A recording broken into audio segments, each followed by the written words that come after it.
Tonight, the subject is Congress, and I'm going to cross the aisle. I want to introduce you to Congressman Ro Khanna from California. He's a Democrat. He just won his 5th term to Congress from California's 17th District, and he's got particular interest in environmental protection, the epidemic of illegal drugs, as well as technology, since he represents a big part of Silicon Valley. And he's one of those members who actually enjoys trying to find common ground with people outside of his own party.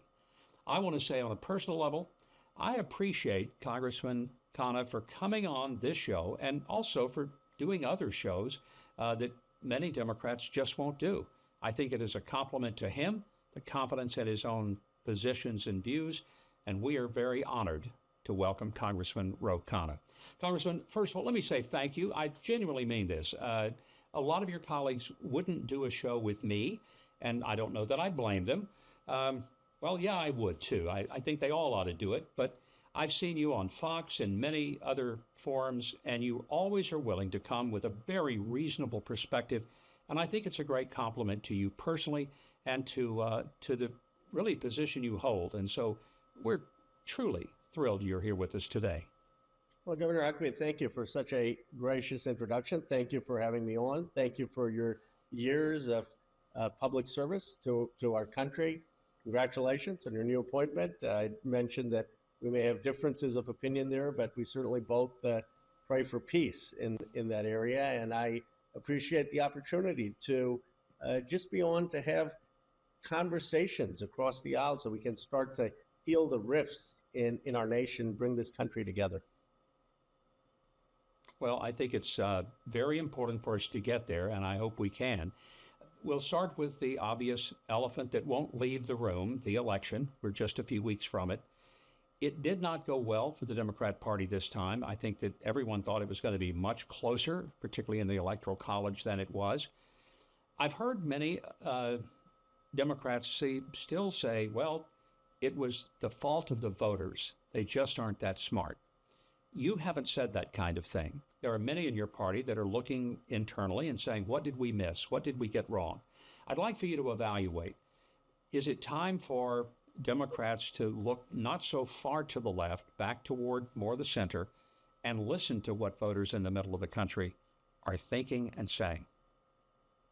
I certainly don't think it's the fault of voters. That would be like people in my district at the iPhone coming out with a new iPhone 15, people not liking it and saying, well, those dumb customers, they just don't understand what we did. No business does that. They look and say the customer is right. And in the case of the American people, we have a great story for almost 250 years.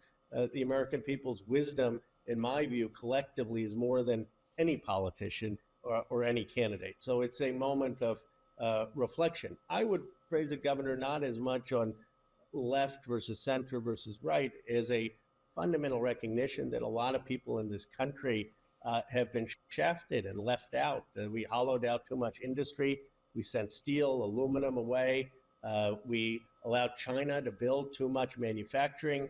We did not think enough about places like Johnstown and Youngstown, places like Milwaukee. And we need to really focus on how we become a manufacturing superpower again, how we have economic revitalization in places that are still hurting and struggling. And I think the Democrats should spend the next 6 months in communities across this country, listening to voters with respect, listening to the hardships they face, and then offering our ideas, but also listening to their feedback. You know, the economy is uncertain. You never know whether your money's worth as much today as it was yesterday. It's one of the reasons I buy gold from American Hartford Gold. American Hartford Gold has earned a 5-star rating and an A+ from the Better Business Bureau. Be sure to tell them Mike Huckabee sent you. They'll give you up to $15,000 of free silver on your first qualifying order. Call 844-417-1010 or text Mike to 998899. You'll be glad you did business with American Hartford Gold. You know, Congressman, I said we were going to talk about the elephant in the room. It sounds like you just rode that elephant down Main Street right now. If I didn't know better, I'd say, well, that's a MAGA message there. But you approach this not from a standpoint of partisanship, and I'm not trying to recruit you into the Republican Party, but what you just said is very pragmatic. It's about listening to people who have lost jobs, who feel disrespected, who feel that no one is paying attention to what's happening in their community. And one of the things happening in many of those communities that have been devastated by job loss is illicit drugs. You've made that a passion of your congressional career. I don't care what a person's ideology happens to be, that has to be an area in which everyone should agree that drugs that are illicitly passed on, especially to young people, is devastating to their families and to their communities and to our nation. Talk about what you feel like we need to do differently as a country, how you want to lead in Congress to get us to that place of taking head-on illicit drugs. Well, Governor, one of the most moving things in Congress was when I was on the China Select Committee. Chairman Mike Gallagher, he's no longer in Congress, he was the chair, and we had parents in the front row, probably 50 to 60 of them, and they all had pictures of their lost son or daughter because of fentanyl. I can tell you there was not a dry eye in that room, Republican or Democrat. Over 100,000 people were losing every year to this fentanyl drug crisis. First of all, China is totally irresponsible. They have not done enough to crack down on the fentanyl production and the subcomponent parts on the fentanyl production. They said, okay, we're not going to produce fentanyl, but they're producing the subcomponent parts, shipping them to Mexico and other places, and evading the enforcement. There should be a bipartisan, clear commitment to crack down on that.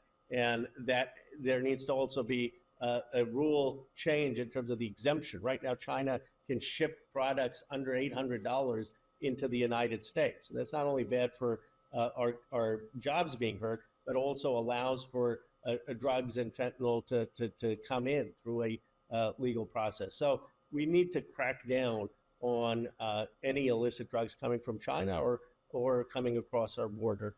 The second thing is there's a program actually in Vermont. It's Jenna's Promise, a young man who lost his sister, and it's a total rehabilitation of people who have drug addiction. It's not just, okay, we're going to give you some medicine, but how do you get them back into society? And I'd love to see people coming together around something like that. I love that idea. I think as a governor that had to deal with it on a more local level, you realize you can't incarcerate your way out of a drug issue, and that people who are truly addicted are not benefited by incarceration as much as they are by rehabilitation. And I really hope that more and more states, and even at our federal level, we focus on that. That brings up the point, the border is an area where a lot of this drug abuse happens. It comes across our border without the ability to stop it. Is a secure border an issue that you believe that Democrats and Republicans can get together on and find a way to stop the not just drugs, but sex trafficking across our borders? Absolutely. And one of the things I hope my district could contribute as part of that is new technology, drone technology, autonomous ships that may be able to help monitor the border to make sure that we don't have trafficking, that we don't have the inflow of drugs, that we don't have violent criminals coming over. I mean, I think there's a lot of common sense agreement with Americans. Many believe that immigrants have really contributed to America. Immigrants like my parents. I mean, Ronald Reagan once said that, you know, you can go to America from anywhere in the world and be American. You can't do that in Japan. You can't do that in Germany. They elected a son of Indian immigrants to represent Silicon Valley, the world's most economically dynamic place in the world. Nowhere else would that happen. In Germany, you'd have to be a fifth-generation German. So there's a lot to recommend, but we've got to be common sense, have secure borders, make sure that there's a process, make sure we don't have drugs and crime coming in. And I obviously the election was a message that we have to do better on that, and I hope we can make progress.